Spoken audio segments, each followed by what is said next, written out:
আজকে সারা ভারত গণতান্ত্রিক নারী সমিতির পশ্চিম ত্রিপুরা জেলা সম্মেলন। এই সম্মেলনে পশ্চিম জেলার 4টি মহকুমা সদর, ডুকলি, জিরানিয়া এবং মোহনপুর, এই 4টি মহকুমা থেকে প্রায় 4 শতাধিক প্রতিনিধি অংশগ্রহণ করবেন। সেই সঙ্গে রাজ্য এবং মহকুমার নেতৃবৃন্দ আছেন, জেলার নেতৃবৃন্দ থাকবেন। আমরা মনে করি আজকে দেশ এবং রাজ্যের বর্তমান যে পরিস্থিতি, এই পরিস্থিতিতে আমাদের রাজ্যে বা সর্বভারতীয় ক্ষেত্রে সম্মেলনের যে প্রক্রিয়া চলছে, এটা অত্যন্ত গুরুত্বপূর্ণ সময়ে অনুষ্ঠিত হচ্ছে এবং আমরা সারা দেশে মেয়েদেরকে আজকে একটা বর্তমান পরিস্থিতি সম্পর্কে সচেতন করার একটা সুযোগ আমাদের সামনে এসেছে।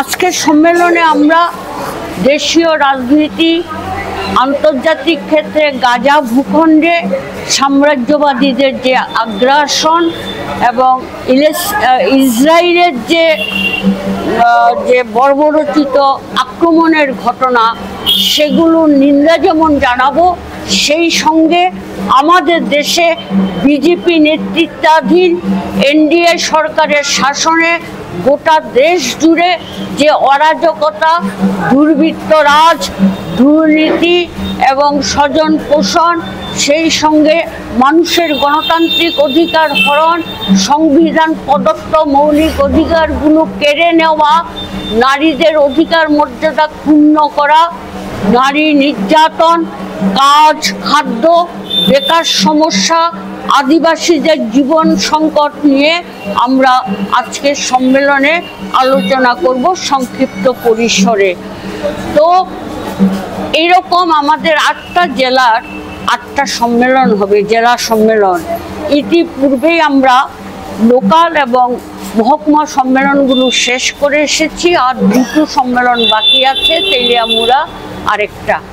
তো এই কারণেই আমি বলছিলাম যে দূর সাম্রাজ্যবাদী আগ্রাসন অথবা জাতীয় ক্ষেত্র বাদ দিলেও আমাদের রাজ্যে যে বর্তমান পরিস্থিতি, সেটা আপনারা দেখছেন যে এখানে একটা অরাজকতা রাজত্ব তৈরি হয়েছে।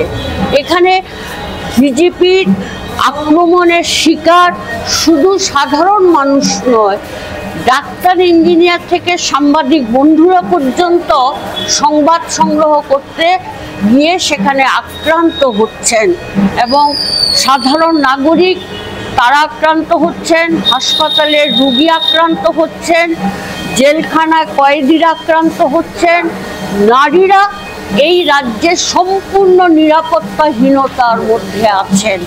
গত কয়েকদিনের ঘটনা আপনারা যদি দেখবেন, আপনারা পত্রপত্রিকার সঙ্গে যুক্ত, চ্যানেলের সঙ্গে যুক্ত, বিভিন্ন দূরদর্শনের চ্যানেলগুলোর সঙ্গে যুক্ত, আপনারা দেখছেন যে এখানে কি ভয়ঙ্কর পরিস্থিতি। একটা জয়নগর, পশ্চিম জয়নগরের যে একটি মেয়ে, তাকে যেভাবে নৃশংসভাবে তার উপরে যেভাবে আক্রমণ করা হয়েছে, শেষ পর্যন্ত তাকে এইমসে পাঠাতে হয়েছে।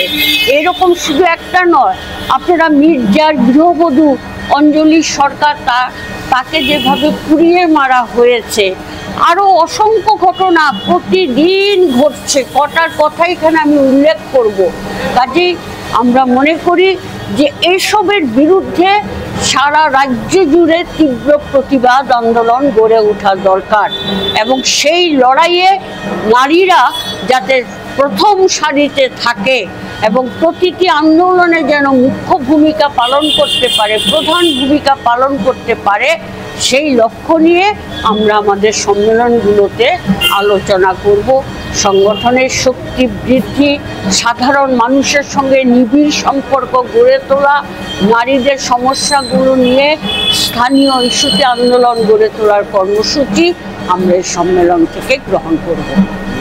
इस धनतेरस स्वर्ण कमल ज्वेलर्स लेकर आया है धनतेरस धन समृद्धि। 25 अक्टूबर तक पाए डायमंड ज्वेलरी के मेकिंग चार्ज पर 100% की छूट और गोल्ड ज्वेलरी की मेकिंग चार्ज पर 25% की छूट। पाए अशोर्ड गिफ्ट या गोल्ड कॉइन। पुराने सोने का करे पूरी कीमत पर एक्सचेंज और जीते मेगा डेली और bumper lucky draw. Kisna diamond jewellery 25,000 रूपए की खरीदारी पर पाए एक कार और 6 स्कूटर जीतने का मौका। आइए स्वर्ण कमल ज्वेलर्स, अगरतला, उदयपुर और धर्मनगर। स्वर्ण कमल ज्वेलर्स, जहां हर चमक लाए समृद्धि। नियम और शर्तें लागू।